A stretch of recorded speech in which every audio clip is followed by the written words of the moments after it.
Bien, estimados colegas, buen día, esperando que se encuentren en la mejor manera. Continuando con nuestro ciclo de entrevistas para nuestro podcast de psicología en la seguridad y salud en el trabajo.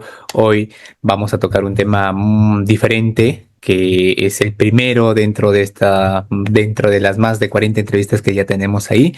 Es acerca de abordajes psicológicos desde la psicosociología. Y para ello nos acompaña también una especialista, nuestra colega que muchos de nosotros seguramente ya lo conocen. Ella es la psicóloga Nivia Benítez. Le doy el pase a ella para que nos comente un poquito más de ella, de su experiencia laboral, personal, profesional y también esto que nos vaya compartiendo un poquito más de este tema. Estimada Nivia, bienvenida a este espacio. Gracias por estar aquí con nosotros. Sea bienvenida. Yair, emocionada por estar aquí, ¿no? En este espacio contigo. Muchas gracias por generarlo. Felicitaciones también por ello. Y bueno, me has dado de tarea algo difícil, porque tengo que resumir. Bueno, creo que como la mayoría me formé, ¿no? En temas de seguridad y salud en el trabajo, por supuesto con la especialidad de psicología en el rubro minero, luego en sectores de alto riesgo, digamos, ¿no? De los riesgos gruesos, hidrocarburos, hidroeléctricos. Y bueno, ayudó mucho el tema pues de la ley de seguridad y salud en el trabajo, para abrirme en otros sectores, volver a Lima y luego este tema de la ley de la salud mental también, ¿no? Ha abierto abanico enorme de oportunidades y bueno, hoy en día ya en el sector público, 4 años ya en el sector público que también igual, ¿no? Tiene su propia magia, sus propias particularidades y sus propios también factores psicosociales específicos. Uh-huh. Qué genial, estimada Nivia. Y justamente sabemos que este término de la psicosociología tal vez pueda ser nuevo para alguno de nosotros. En resumen, porque sé que hay muchas ciencias o aristas que nutren a este tema, a esta intervención. Entonces, cuéntenos de su experiencia, cómo contextualiza o qué es para usted la psicosociología. Ay, genial. Gracias por hacerme la pregunta, para dar una respuesta también así igual, ¿no? Más sencilla. Yo por didáctica, ¿no? Lo suelo, por lo menos yo lo tengo estructurado así, ¿no? También, de hecho, hago docencia en la Sociedad Nacional de Industrias y un poco eso les digo, ¿no? Psicología laboral, psicología del trabajo, ¿no? Cuando entramos al tema de, existe la psicología de la seguridad y salud en el trabajo, ¿no? Donde está justamente, pues, las diversas herramientas que tenemos como seguridad basada en valores, en seguridad basada en el comportamiento, y etcétera, etcétera, etcétera, ¿no? Por otro lado tenemos la psicología ocupacional, que es la que a través pues, de categorías o de psicodiagnósticos internacionales tratamos de medir, cuantificar el impacto del trabajo sobre el colaborador y dentro de ya más bien de la higiene, ¿no? Psicológica, justamente tenemos a la psicosociología, llamada así en el lado de Inglaterra, pero macroergonomía, por ejemplo, llamado en Francia, ¿no? Que no es nada más que el abordaje macro de las organizaciones con un punto de vista psicológico y social, ¿no? De estos agentes ocupacionales que pueden ser generados a través de las interrelaciones, a través también de la organización del trabajo y etcétera, etcétera, etcétera. Wow, qué genial. Muchas gracias. Muy resumida y muy práctica la definición. Y justamente esto nos lleva a conversar esta siguiente pregunta, ¿no? ¿Qué tipos de intervenciones tal vez psicológicas considere usted que son las más efectivas desde este enfoque desde la psicosociológico, bueno, psicosociología? Uh-huh. Sí, ahí tendríamos un poco que también un poco usar lo histórico, ¿no? Uno como formación psicológica, si por ejemplo eres clínica, ¿no? Te ayuda mucho el abordaje ocupacional, ¿no?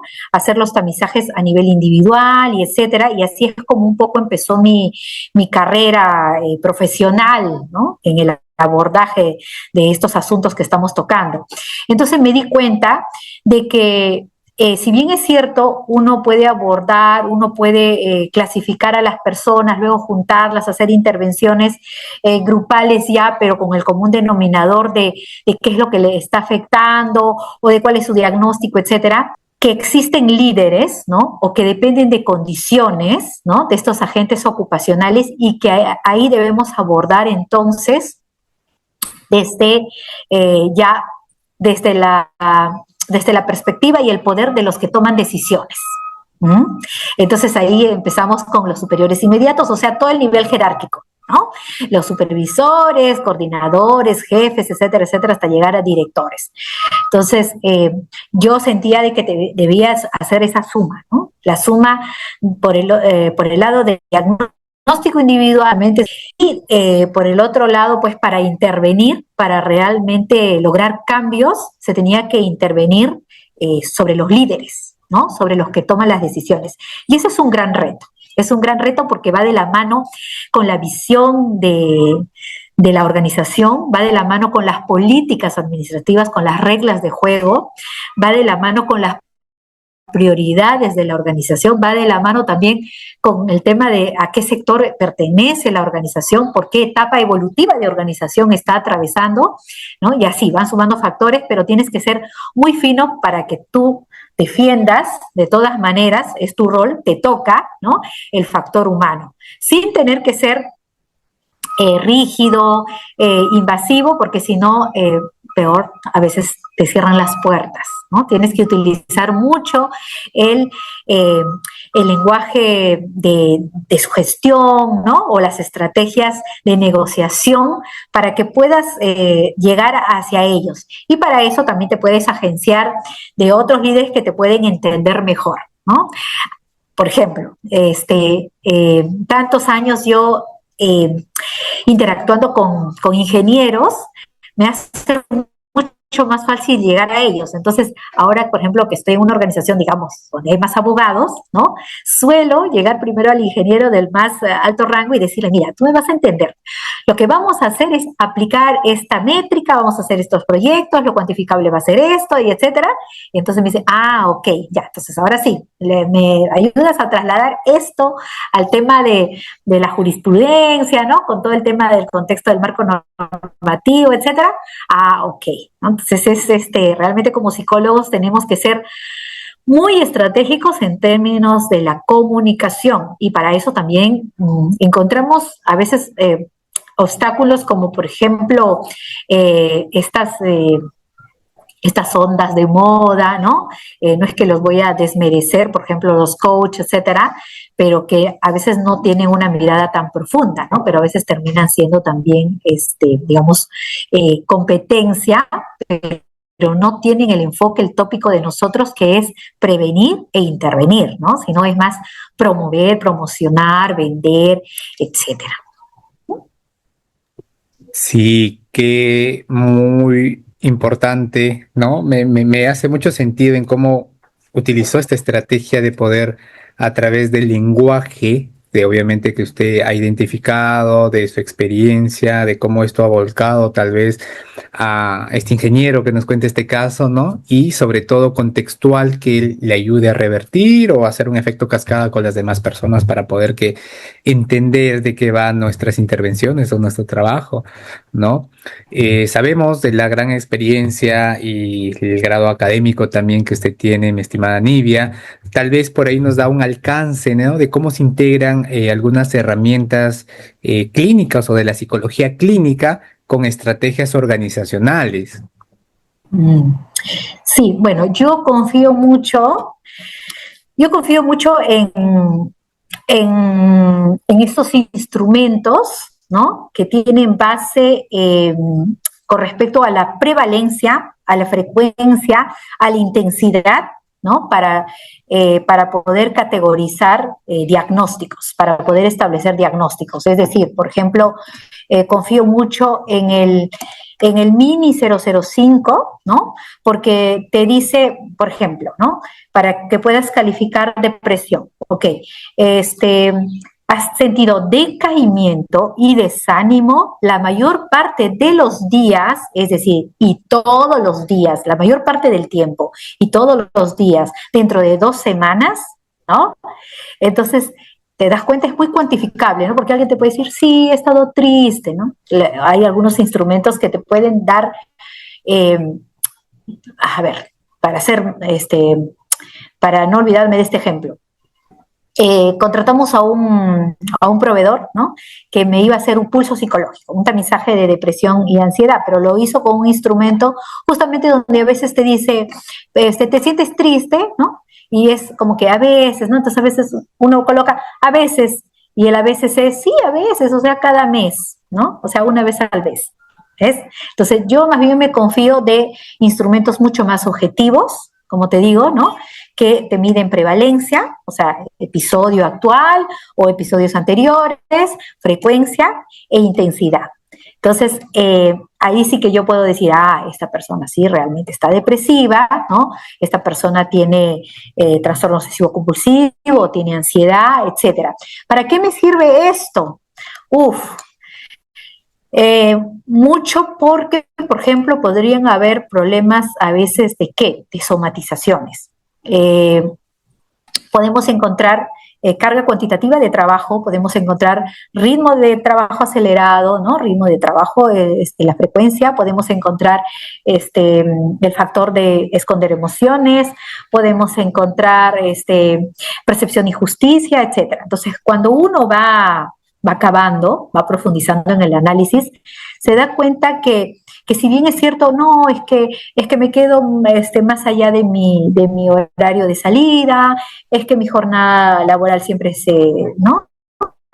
Siempre se extensa la jornada oficial para poder cumplir con mis tareas, etcétera, etcétera. Y te das cuenta y que si bien es cierto, puede depender de que, bueno, el líder no promueve la desconexión digital, no promueve o minimizar la doble presencia, pero te das cuenta también que está en la decisión del colaborador, ¿no?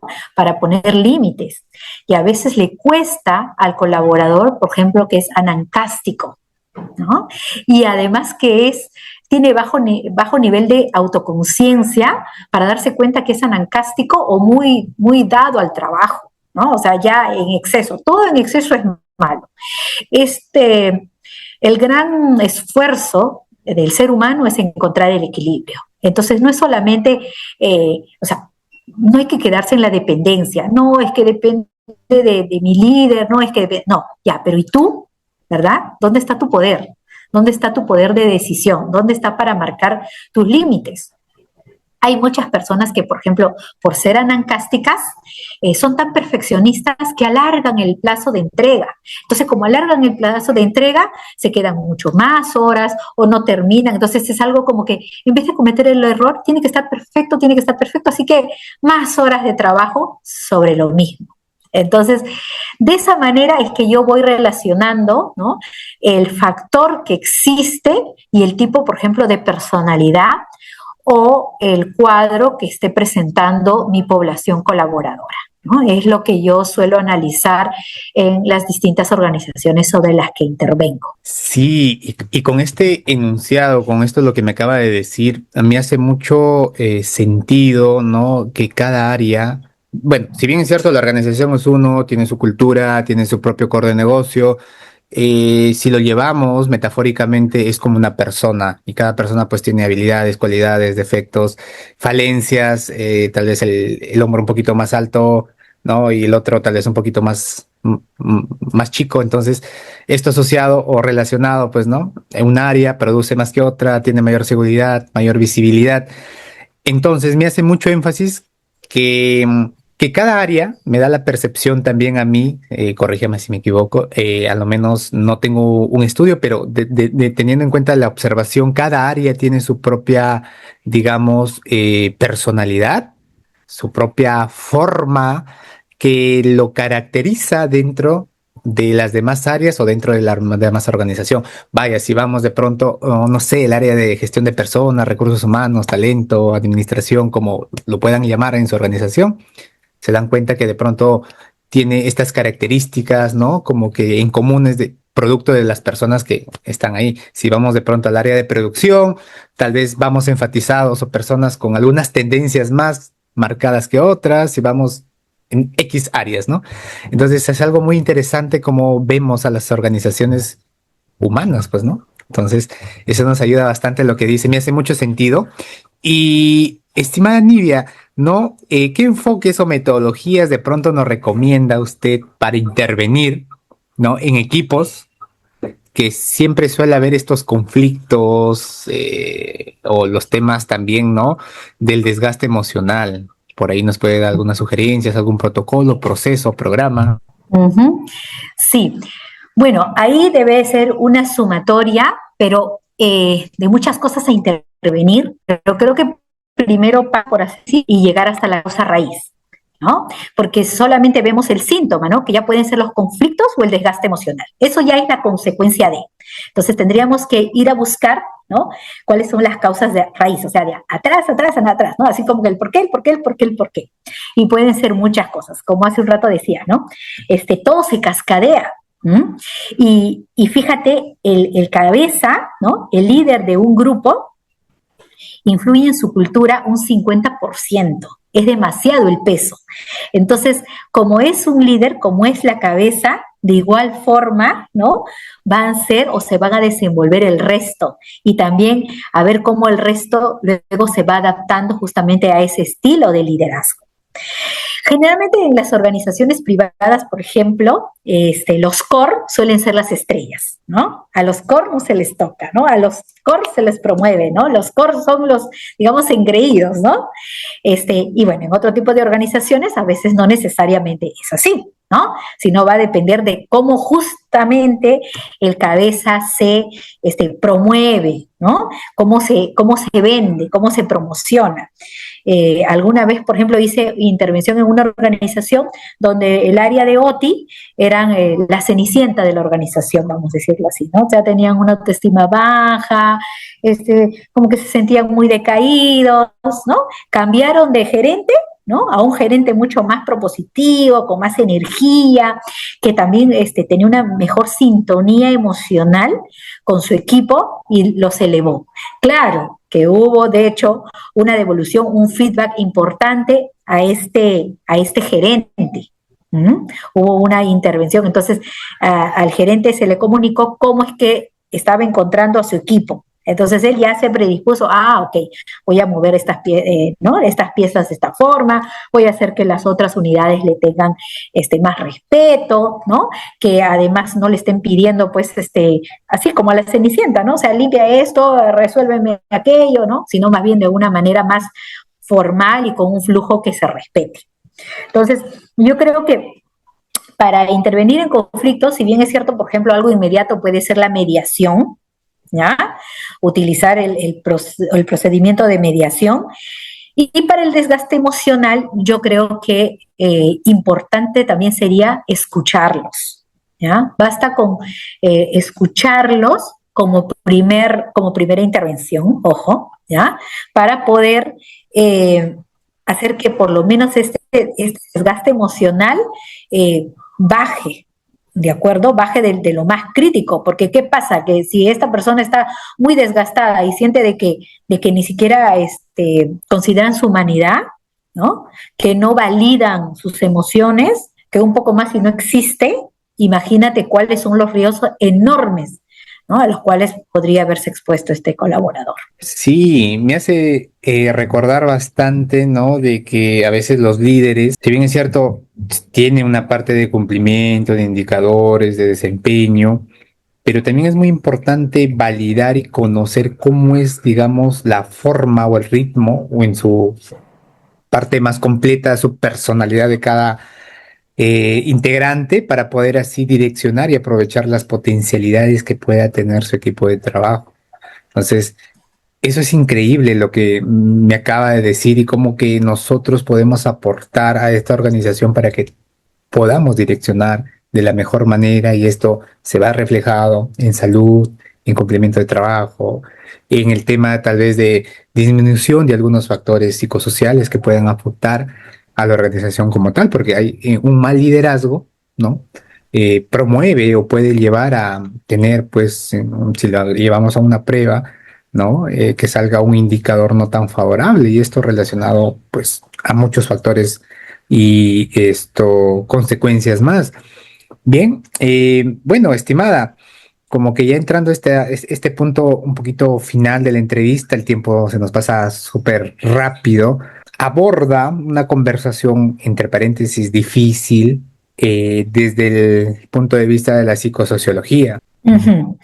Ok, una conversación difícil te refieres a con quién, o sea, que yo recomiende a alguien cómo abordar una conversación difícil o que yo misma lo hago como, digamos, como gestora del factor humano. Ujú.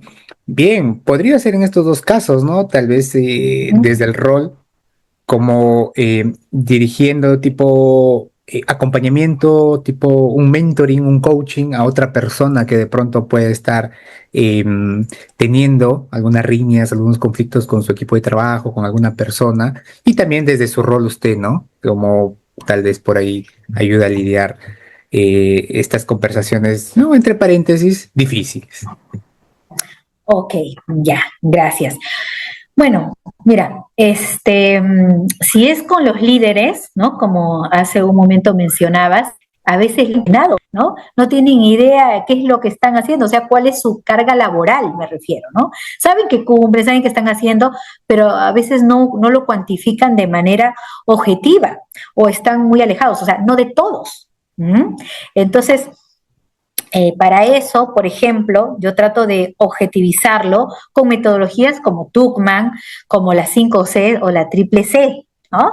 ¿Para qué? Para que puedan tener llegada, ¿no? Con estas fichas a sus colaboradores y por lo menos digan, oye, y a ti, por ejemplo, ¿qué se te hace difícil, ¿no? ¿Qué parte de todo tu proceso productivo, qué parte se te hace difícil? Ah, ok, ya llena tu fichita, ¿no? Y el otro, y el otro, y etcétera. Entonces puede tener, no sé, 20 fichas, puede tener 80 fichas y luego eso lo consolida en una matriz. Y juntos ya vamos analizando y, ok, de tu equipo, ¿no? Ya por las áreas, qué es lo que les hace más fácil y más difícil. Y entonces eso le sirve ¿para qué? Para que pueda redistribuir el trabajo. Entonces, fíjate, con tal, ¿no? Con Pepito tenías más riñas o más fricción, porque fíjate, el pobre está que se ahoga, ¿no? Él es el cuello de botella, ¿no? Y te ha manifestado varias veces, mira, yo hago esto, el otro, y tú se te hacía difícil validarlo, ¿no? Pero te das cuenta que realmente, oh, sí, es cierto, ¿no? Como no me di cuenta. ¿Mm? O sabías que existía Mengano, ¿no? Ah, bueno, sí, lo que pasa es que Mengano recién va 1 año, 2 años, entonces no lo conocía. ¿No? O sabías que fulano no es marciano, sino que fulano es fulano, ¿no? Entonces, tiene que ser con acercamientos al líder, pero también tiene que ser con algo tangible, ¿no? Porque ellos están, yo sé, en tantas cosas a la vez, ¿no? Respondiendo a lo de más arriba, pero también con las demandas de abajo. Y traerlos un poco acá a veces cuesta. Hay muchos que, por ejemplo, me han comentado, no, pero no son niños. ¿O por qué yo le tengo que hablar bonito? ¿No? Ustedes deben ser la bisagra, ¿no? Pero ¿por qué yo le tengo que decir simplemente lo que tiene que hacer o lo tengo que supervisar? ¿Por qué le tengo que hablar bonito? O sea, hasta esos niveles llegamos, ¿ah? Y ahí bueno, me estoy refiriendo a todos los tipos de sectores, o sea, he encontrado perfiles así de médicos, de ingenieros, y etcétera, de profesiones, ¿no? Entonces, es increíble cómo vamos perdiendo humanidad. Entonces, el enfoque humano que debe de implementar un psicólogo es muy importante, sin tener que ser romántico o dramático, ¿no? Cuantificable, ¿no? Objetivo, ¿ok? Eh, pero sí, ¿no? Llamando a la humanidad, porque yo creo que somos una profesión bastante integral y eso nos ayuda, ¿no? Por eso es tan rica realmente nuestra profesión. Y bueno, y cuando es una conversación ya difícil frente a frente, pues tienes que ser totalmente asertivo y yo creo que es mucho más eh, efectivo cuando vas cuando toca su vibra, cuando toca su fibra más sensible. Cuando toca su fibra más sensible, ¿no? O sea, y su fibra más sensible puede ser con aquellas cosas tan profundas y trascendentes como qué le hace feliz, como cuál es su dolor o cuál es su propósito, ¿no? Tienes que ahí buscar y explorar, y entonces cuando haces sintonía como psicólogo, desde ahí debes cogerte, ¿no? Para que propicies que tome autoconciencia, ¿no? Y llegue pues al insight tan esperado. Y eso todo eso pues para ganar, ¿no? O sea, al final lo que yo les digo es, bueno, estamos en este escenario, estamos en este consultorio para trabajar para el material que estás trayendo, que es tu bienestar, ¿no? Porque nosotros podemos comprender al otro, podemos justificar al otro, podemos explicar, pero tenemos que dirigirnos a alcanzar tu bienestar, ¿no? Estas preguntas que usted nos ha contado, ¿no? ¿Qué te hace feliz? ¿Qué te motiva? ¿Cuál es tu dolor? ¿Cuál es tu propósito? Engancha bastante, ¿no? Nuestra forma de intervenir justo con las personas, porque hace que cambie el paradigma de pronto que tienen de la situación actual en el trabajo donde están pasando o están laborando. Entonces, estas preguntas son muy interesantes, me hace mucho sentido, para poder tal vez sacarlo a modo de entrevistas o intervenciones un poco más profundas, ¿no? En beneficio, como usted mencionó, de las personas. Sí, sí. Estimada Nidia, le agradezco mucho por la entrevista que hemos tenido. Ha sido muy enriquecedora, muy fructífera. Me voy con buenas ideas. Sé que también los colegas que van a escuchar, las personas, porque no solamente escuchan psicólogos, sino también otras profesiones más, sumen estas ideas, estas experiencias a su visión como profesional, a su rol como líder, como persona. Entonces, nuevamente le agradezco, estimada Nidia, por la participación. Ok, muchas gracias, Jair. A ti por la invitación, por crear estos espacios de crecimiento profesional y personal, porque, bueno, los psicólogos somos los profesionales del desarrollo integral, ¿no? No solamente vemos la parte psicológica, sino también la parte, pues, ¿por qué no decir hasta de la fisiología, ¿no? Porque a veces mucho de los temas psicológicos se terminan somatizando. Entonces, fácilmente podemos relacionarlo. Muchas gracias. Nada, un saludo a toda tu teleaudiencia, ¿no? Un abrazo fraterno para cada uno y sigamos sumando, porque si bien es cierto, existen factores negativos, también existen los factores positivos y nosotros somos herramientas para promover ellas, ¿no? Gracias.